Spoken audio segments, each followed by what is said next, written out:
Hello friends, welcome to our YouTube channel Swayams academy. आज हम आप लोगों के साथ डिस्कस करेंगे इन्वायरमेंट साइंस के महत्वपूर्ण क्वेश्चन जो कि प्रीवियस ईयर में सीटेट, यूपीटेट, सुपरटेट और अन्य टीचिंग एग्जाम्स में कहीं ना कहीं पूछे गए हैं। सो आइए पहला क्वेश्चन देखते हैं। निम्नलिखित में से क्या पर्यावरण अध्ययन के शिक्षक के लिए वांछनीय गतिविधि है? Which of the following is a desirable practice for an EVS teacher? पहला ऑप्शन देखते हैं, विभिन्न कक्षाओं के बहुसांस्कृतिक क्षेत्रों को संबोधित करना, पर्यावरण अध्ययन की अवधारणाओं से संबंधित महत्वपूर्ण सूचनाओं को बच्चों को देने के लिए प्रेरित करना, पर्यावरण अध्ययन के 6 प्रकरणों का रेखीय आयोजन करना, केवल पाठ्य पुस्तकों पर आश्रित रहना। तो इसका पहला ऑप्शन सही है, विभिन्न कक्षाओं के बहुसांस्कृतिक क्षेत्रों को संबोधित करना। जैसा कि अगर आप एक इन्वायरमेंट साइंस के टीचर हैं तो आपका मतलब कोई भी अगर इन्वायरमेंट साइंस का टीचर है तो सबसे पहले वो अगर अपने आसपास की चीज़ें, अगर अपने क्लास में मतलब स्कूल में कई सारी क्लासों में जो बायोडाइवर्सिटी है, जो डाइवर्सिटी है, diversity of species, diversity of culture, मतलब जो इसकी कई मतलब कि कई सारे धर्म, संप्रदाय और कई सारे रंग के लड़के और कई सारी चीज़ें जो उसमें जुड़ी हुई हैं ना, उनका एग्जाम्पल देकर और अपने आसपास की वस्तुएं, पेड़ पौधे, जानवर, इनका अगर एग्जाम्पल देके बच्चे को समझाने का प्रयास करता है टीचर, तो वो बच्चे उनको अच्छे से रिलेट कर पाते हैं, समझ पाते हैं। ये मतलब कि एक तरह से बहुसांस्कृतिक आयामों को संबोधित करता है। ठीक है, जैसे कि विभिन्न संस्कृतियों से सामग्री और उदाहरणों का उपयोग करना। देखिए सबसे पहला ये दिया हुआ, विभिन्न संस्कृतियों से सामग्री और उदाहरणों का उपयोग करना, प्रत्येक शिक्षार्थी को समान शैक्षिक अवसर प्रदान करना, विभिन्न शिक्षार्थियों को उनकी जाति, संस्कृति और पंथ के बावजूद सम्मिलित करना, विभिन्न संस्कृतियों के प्रति सकारात्मक दृष्टिकोण विकसित करना और शिक्षार्थियों की मदद करना, शिक्षार्थियों की बहुसांस्कृतिक जरूरतों को पूरा करने के लिए उनकी शिक्षण पद्धति में संशोधन करना। नेक्स्ट क्वेश्चन देखते हैं, निम्नलिखित में से क्या पर्यावरण अध्ययन में बच्चों के द्वारा ज्ञान की रचना में महत्वपूर्ण है? बच्चों का सक्रिय भाग लेना। ऑप्शन नंबर 1 बच्चों का सक्रिय भाग लेना। ऑप्शन नंबर 2 बच्चों के समुदाय के सदस्य, पर्यावरण अध्ययन की पाठ्यपुस्तकें, और लास्ट ऑप्शन है पर्यावरण अध्ययन की पाठ्यपुस्तक में दी गई व्याख्या और परिभाषा। तो इसका ऑप्शन ए बी सी सही है। निम्न क्वेश्चन है, निम्नलिखित में से क्या पर्यावरण अध्ययन में बच्चों के द्वारा ज्ञान की रचना में महत्वपूर्ण है? बच्चों का सक्रिय भाग लेना, ये तो है ही, अगर पर्यावरण सीखना है तो बच्चों का सक्रिय भाग होना ही चाहिए। और बच्चों के समुदाय के सदस्य, जिस समुदाय में बच्चा रहता है उससे संबंधित सदस्य, और ईबीएस की पाठ्यपुस्तक, मतलब कि इन्वायरमेंट साइंस से संबंधित पाठ्य सामग्री, जितनी भी चीज़ें हैं इन्वायरमेंट साइंस से जुड़ी हुई, वो सारी की सारी जरूरी होती हैं बच्चों को, मतलब ईवीएस सिखाने के लिए। प्रतियोगी गतिविधियां, इन्वायरमेंट साइंस से संबंधित कई सारी प्रतियोगिताएं होती हैं, कोई एक प्रतियोगिता करा दी जाए या खेल खेल में इन्वायरमेंट साइंस सिखाने का प्रयास किया जाए, क्षेत्र के दौरे का आयोजन और अपने क्षेत्र में ही स्टडी टूर का आयोजन किया जाए, शैक्षणिक भ्रमण, और कक्षा के वास्तविक जीवन से जोड़ना और रचनात्मक गतिविधि का संचालन करना। बच्चों का नेक्स्ट क्वेश्चन है, बच्चों को पर्यावरण अध्ययन सीखने में प्रभावशाली तरीके से जोड़ा जा सकता है। Children can be effectively engaged in EVS learning through narratives.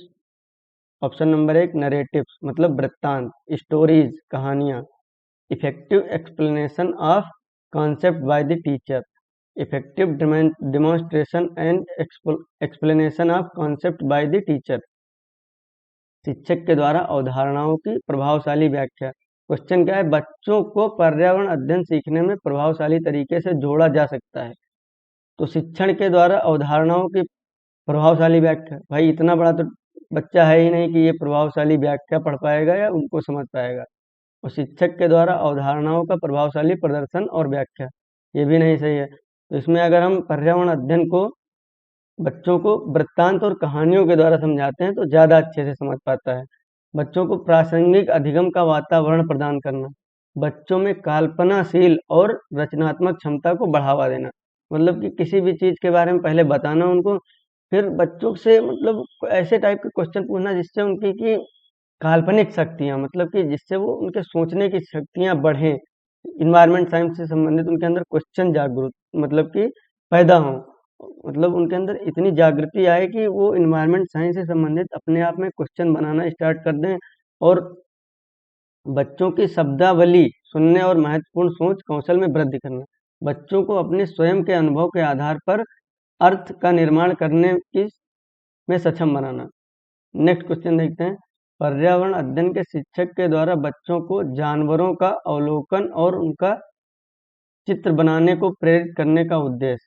Objectives of EVS teacher who encourage his her children to observe animal and make pictures on their own is are to. बच्चों में सृजनात्मकता का विकास करना। Question है, बच्चों को जानवरों का अवलोकन और उनका चित्र बनाने को प्रेरित करना, मतलब प्रेरित करने का उद्देश्य क्या होगा? बच्चों में सृजनात्मकता का विकास करना, बच्चों में अवलोकन और रचना कौशल का विकास करना, बच्चों में सौंदर्यगत संवेदना का विकास करना। तो इसका तीनों ऑप्शन सही हैं, ए, बी और सी तीनों ऑप्शन सही हैं। क्योंकि बच्चों की रचनात्मकता, जैसे अगर हम किसी भी इन्वायरमेंट से संबंधित किसी भी आकृति या कलाकृति का हम मतलब कि उसका चित्रण करने को बच्चों को अगर देते हैं, तो उनके अंदर सबसे पहले तो बच्चों की रचनात्मकता मतलब उनकी रचनात्मक शक्ति जो है उसका विकास होगा। बच्चों को कलात्मक बोध होगा कि कला कैसे मतलब कि इन्वायरमेंट से रिलेट करती है। बच्चों में आत्म अभिव्यक्ति कौशल बढ़ेगा और जानवरों के प्रति जागरूकता और संवेदनशीलता बढ़ेगी। बच्चों के अवलोकन और अभिकल्प कौशल में भी वृद्धि होगी। बच्चों में वर्गीकरण और अन्वेषण कौशल भी बढ़ेगा। नेक्स्ट क्वेश्चन है, पर्यावरण अध्ययन में शिल्प कला और चित्रकला को समूह में करके सीखने पर बल दिया जाता है। In EVS learning of crafts and arts while working in groups is encouraged because. Question है, पर्यावरण अध्ययन में शिल्प कला और चित्रकला को समूह में करके सीखने पर बल दिया जाता है। कक्षा की मतलब कि समूह में सीखने के लिए बल क्यों दिया जाता है? कक्षा की अनुशासनहीनता को रोकने के लिए। समूह में सीखना शिक्षकों के लिए एक आसान और बहुत प्रभावशाली युक्ति है। ये ऑप्शन हो ही नहीं सकता है, क्योंकि भाई कोई टीचर अनुशासनहीनता को खत्म करने के लिए ग्रुप में थोड़ी ना पढ़ाना चाहेगा, ग्रुप में तो ऐसे ही पढ़ाता है। मतलब इससे बच्चों को क्या फायदा मिलेगा, ये क्वेश्चन पूछा गया है, टीचर को नहीं। क्योंकि आपने एक चीज देखा होगा, मतलब सीडीपी या फिर एनवायरमेंट साइंस में एक चीज हमेशा ध्यान रखिए, जो कुछ होगा बच्चों के लिए होगा, टीचर के लिए नहीं। तो एक चीज ये कॉन्सेप्ट हमेशा याद रखना। समूह में सीखना सहपाठी द्वारा सीखने को प्रोत्साहित करना। हाँ, ये सही है, क्योंकि समूह में सीखना सहपाठी द्वारा सीखने को प्रोत्साहित करता है। ठीक है, समूह में सीखना कक्षा में सामाजिक अंतःक्रिया को बेहतर करता है। समूह में सीखना पर्यावरण अध्ययन के पाठ्यक्रम को समय पर पूरा करने में सहायता करता है। तो ऑप्शन बी और सी सही है इसका।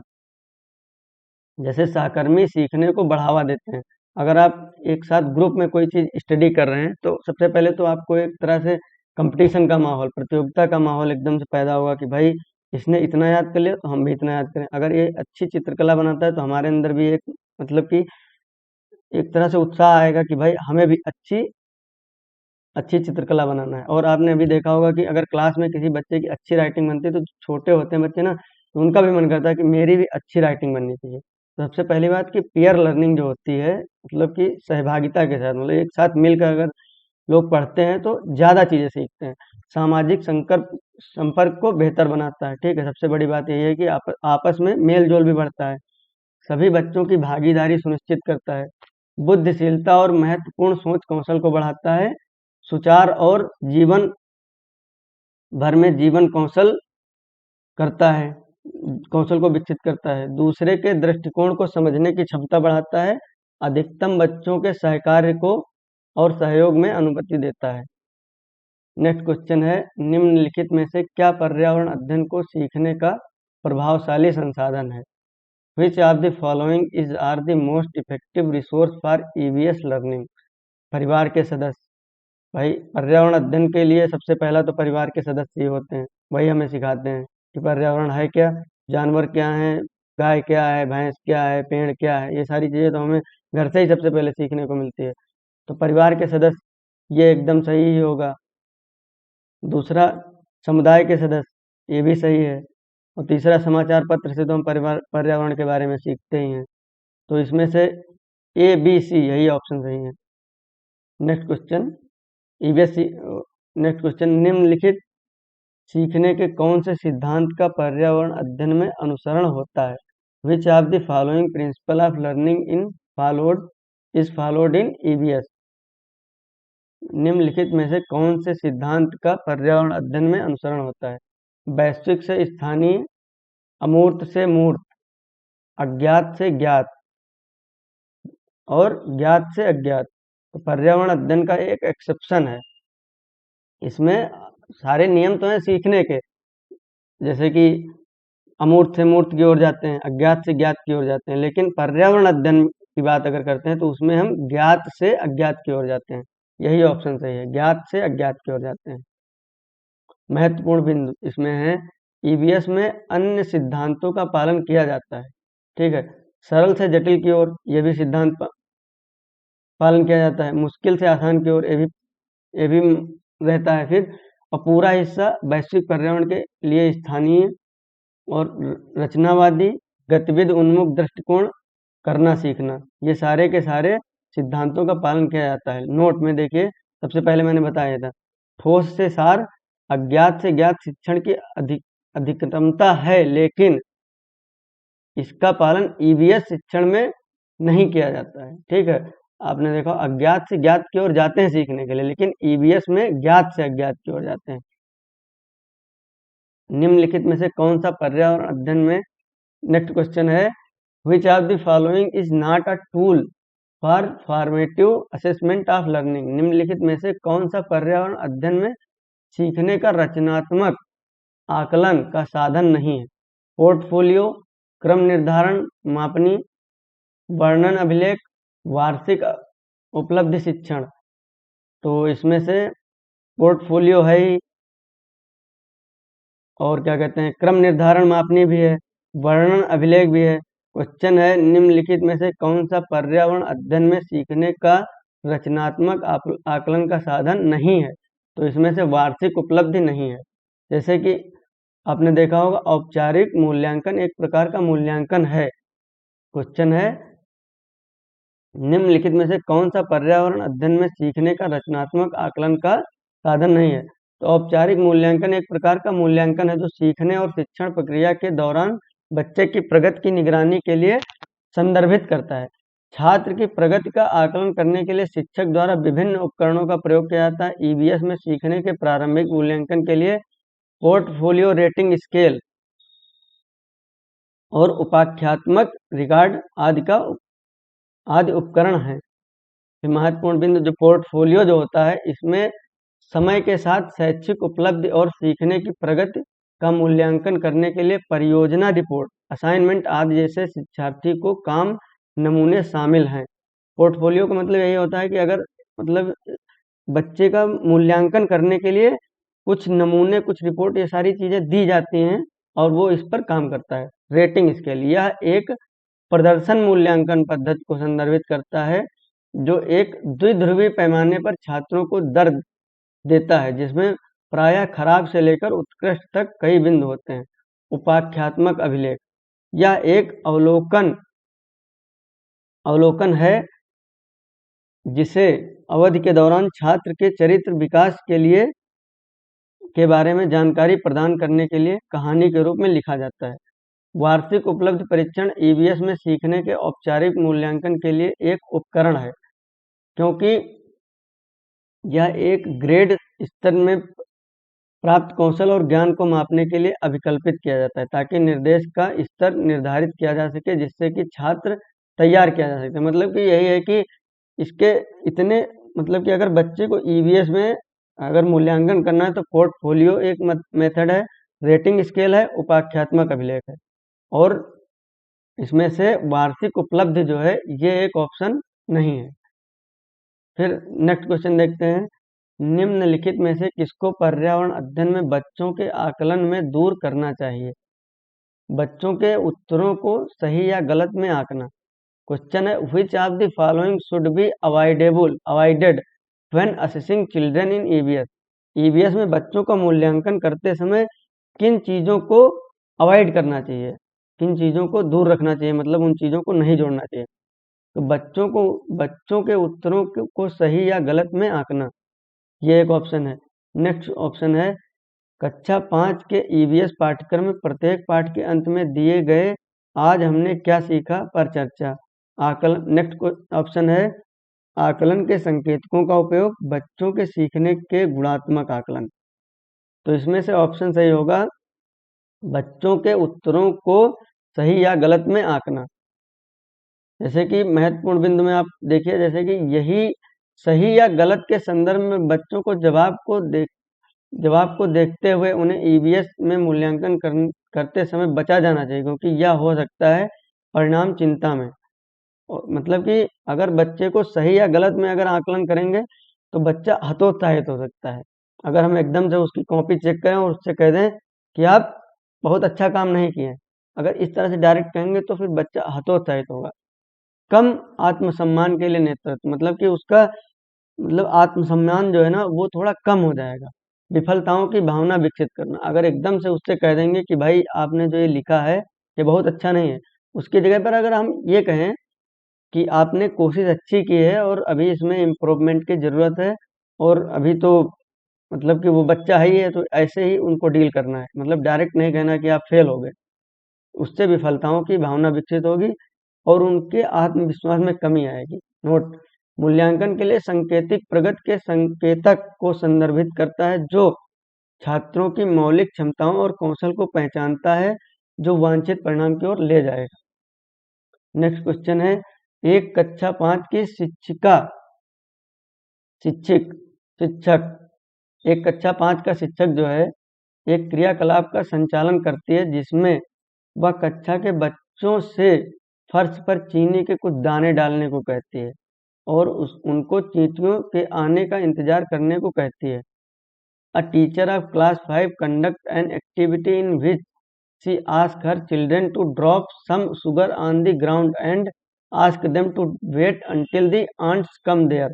Children can be given meaningful learning from this activity if teacher, बच्चों को इस क्रिया से अर्थपूर्ण सीखने को मिल सकता है यदि शिक्षक बच्चों को क्रियाकलाप का अवलोकन करने को प्रेरित करती है।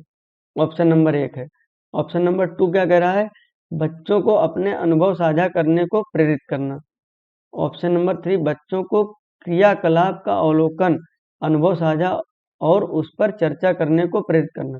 बच्चों को क्रियाकलाप से संबंधित प्रश्नों को घर से करने के लिए प्रेरित करना। तो इसके first, second and third option सही है। उत्तर नंबर 3, इसमें से तीसरा उत्तर जो है वो सही है। और फर्स्ट और सेकंड जो है बच्चों को क्रियाकलाप का अवलोकन करने को प्रेरित करती है, ये तो गलत है अपने आप ही। और नेक्स्ट ऑप्शन है, बच्चों को अपने अनुभव साझा करने को प्रेरित करती है। नहीं, बच्चों को क्रियाकलाप का अवलोकन, अनुभव साझा करना और चर्चा करने को प्रेरित करती है। अगर इसमें से ऑप्शन दिया होता, अगर ये ऐसे टाइप का A and B, C and D, C D A, अगर ऐसे दिया होता तो हमारे हिसाब से पहला, दूसरा और तीसरा सही होता। इसमें अवलोकन, अवलोकन का मतलब क्या होता है, बच्चे अपने आसपास की चीजों और दुनिया का पता लगाना, खोजना और उनका विश्लेषण करना सीखेंगे। अनुभव साझा करना, बच्चे गतिविधि के संबंध में दूसरे के परिप्रेक्ष्य और दृष्टिकोण को जान पाएंगे। चर्चा, बच्चों को समूह सेटिंग में सामाजिक संपर्क और लोकतांत्रिक तरीके से सीखने का अनुभव होगा। नेक्स्ट क्वेश्चन है, नीचे दी गई सूची पर विचार कीजिए। कछुआ, घड़ियाल, कौवा, बतख, मछली, इस सूची में से निम्न में से कौन सा दूसरों से भिन्न है? इसमें मछली, कौवा, घड़ियाल और कछुआ। इसमें मछली जो है वो भी जल में रहती है, कौवा जो है ये वायु में रहता है, आकाश में रहता है, घड़ियाल जो है ये भी जल में रहता है, कछुआ ये भी जल में रहता है। तो इसमें से अलग कौन सा है? तो अलग है कौवा। और इसमें से देखिए कौवा को छोड़कर सभी वही चीज़ जो मैंने समझाया कि कुछ जल में रहते हैं और वायु में रहते हैं, यही चीज़ अंतर है। फिर एक क्वेश्चन है, कॉलम ए को कॉलम बी से मिलान करना है। हांगकांग ये एक एक कंट्री है, फिर स्टेट हैं कई सारे, तो इनको मिलान करना है। तो हांगकांग को देखते हैं, किसी भी करी के साथ उबला टेपियोका, ये नहीं हो सकता हांगकांग के साथ। और केरला हांगकांग के साथ सरसों के तेल में बनी मछली, ये भी नहीं हो सकता। नारियल के तेल में बनी समुंदर की मछली, ये भी नहीं हो सकता है। छोले भटूरे तो अपने यहाँ इधर पंजाब हरियाणा दिल्ली में फेमस हैं। और पकाया हुआ सांप, मतलब कि कुकड स्नैक, क्योंकि भाई इंडिया में कुकड स्नैक तो बहुत कम ही जगह खाया जाता है, हमारे हिसाब से हांगकांग कुकड स्नैक। देखते हैं, ए का पांचवा और बी का पहला, सी का दूसरा और डी का तीसरा। इसमें से हांगकांग पकाया हुआ सांप, और केरला के लिए किसी भी करी के साथ उबला हुआ टैपियोका, कश्मीर के साथ सरसों के तेल में बनी मछलियाँ, और गोवा के लिए है नारियल के तेल में बनी समुंदर की मछली। तो हांगकांग जो है अभी इसके बारे में दिया हुआ, हांगकांग भोजन मुख्य रूप से कैंटोनीज व्यंजनों से प्रेरित है। अधिकांश व्यंजन कैंटोनीज व्यंजन सांप पर आधारित है। हांगकांग में पका हुआ सांप और सांप का सूप लोकप्रिय है। गोवा भारत के पश्चिम तट पर स्थित है। नारियल तेल और मछली की उच्च उत्पत्ति के कारण नारियल तेल में पकाई जाने वाली मछली गोवा में लोकप्रिय है। जम्मू और कश्मीर उत्तर भारत में स्थित एक राज्य है। जम्मू और कश्मीर की जलवायु ठंडी होती है और सरसों के तेल में चिकित्सा गुण होते हैं। सरसों के तेल में पकाई गई मछली जम्मू और कश्मीर के लिए लोकप्रिय है। किसी भी करी के साथ उबला हुआ साबूदाना, मतलब टैपियोका, में लोकप्रिय है। छोले भटूरे उत्तर भारतीय राज्यों दिल्ली हरियाणा पंजाब इनमें से में फेमस है। नेक्स्ट क्वेश्चन है, नीचे दिए गए पक्षियों की कौन सी प्रजाति झटके से अपनी गर्दन आगे पीछे करती है? Which of the following birds species move it's neck back and fourth with a jerk? इसमें से उल्लू, कौवा, बसंत गौरी, और 4 नंबर ऑप्शन है मैना। यही ऑप्शन सही है, मैना। मैना सारिका परिवार की प्रजाति की पक्षी है। मैना सबसे अच्छी तरह की बात करने की, मतलब कि शक्ति रखती है, मतलब अच्छी तरह से बात कर लेती है। मैना अफ्रीका, भारत और दक्षिण एशिया में पाई जाती है। और भारत में मैना को मैना के नाम से जाना जाता है। मैना अपनी गर्दन को एक झटके में आगे पीछे कर सकती है। और उल्लू के बारे में भी दिया हुआ है, उल्लू अपनी गर्दन को 270 डिग्री तक घुमा सकता है। घरों के नीचे दिए गए विवरणों का पर विचार कीजिए। तो घर दिए हुए हैं और उन पर विचार करना है। Consider the following description of the houses. Option number 1 है, राजस्थान में गांव के लोग मिट्टी के घरों जिनकी छतें कटीली झाड़ियों की होती हैं में रहते हैं। Option number 1। तो हमारे हिसाब से राजस्थान में कटीली झाड़ियाँ पाई जाती हैं, ठंडी अधिक होने की वजह से मिट्टी के घर बनाए जाते हैं, तो ये ऑप्शन तो सही होगा। मनाली हिमाचल प्रदेश में घरों को 5 के खंभों पर बनाया जाता है, तो असम में होता है। लेह में पत्थर के 2 मंजिले घर बनाए जाते हैं, नीचे की मंजिल पर जरूरत का सामान और जानवरों को रखते हैं। देखते हैं ऑप्शन कौन सा सही है, ए एंड सी। और लद्दाख में घर लकड़ी के बने होते हैं, ढलान वाली छत और बर्फ से ढके होते हैं। असम में घरों को मजबूत बांस के खंभों पर बनाया जाता है, जमीन से लगभग 10 से 12 फुट ऊपर बनाए जाते हैं। कश्मीर में कुछ पुराने घरों में एक विशेष प्रकार की खिड़की होती है जो दीवार से निकली होती है। कश्मीर के गांव में घरों को पत्थर की कटाई में बनाया जाता है।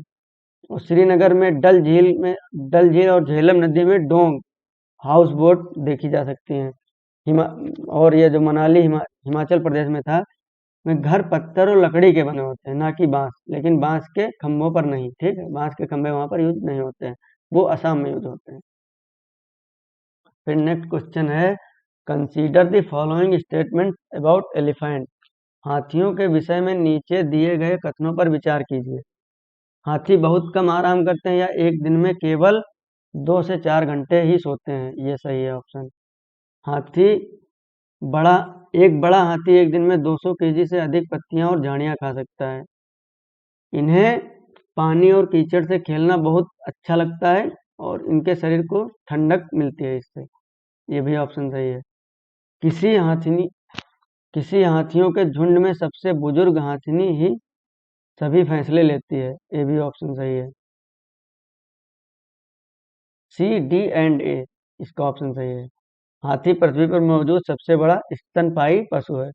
झुंड मात्र सत्ता का पालन करता है, यानी सबसे बड़ी मादा हाथी ही मुखिया होती है। एक झुंड में 10 से 12 हाथी होते हैं। इसमें मुख्य रूप से मादा और हाथी के बच्चे शामिल होते हैं। झुंड में कोई नर हाथी नहीं होता है। ये 14 या 15 वर्ष की आयु में निकल जाते हैं। झुंड कभी-कभी जलवायु और क्षेत्र के आधार पर बैल हाथियों आधार पर बैल हाथियों के साथ जुड़ जाते हैं। मतलब कि जलवायु के आधार पर कई जगह पर हाथी और बैलों का झुंड एक साथ जुड़ जाता है। एक वयस्क हाथी एक दिन में 100 किलो खाता है, मतलब 100 किलो 1 क्विंटल पत्ते और टहनियाँ खाता है। उसमें लिखा हुआ था 200 किलो, मतलब 2 क्विंटल नहीं खाता है। 3 महीने के हाथी का वजन 200 केजी होता है, लगभग 2 क्विंटल। परिवार वह है जो हाथियों के निर्माण का आधार बनता है, लेकिन इसमें एक से अधिक परिवार शामिल हों। परिवार का मतलब यही है। So thank you so much.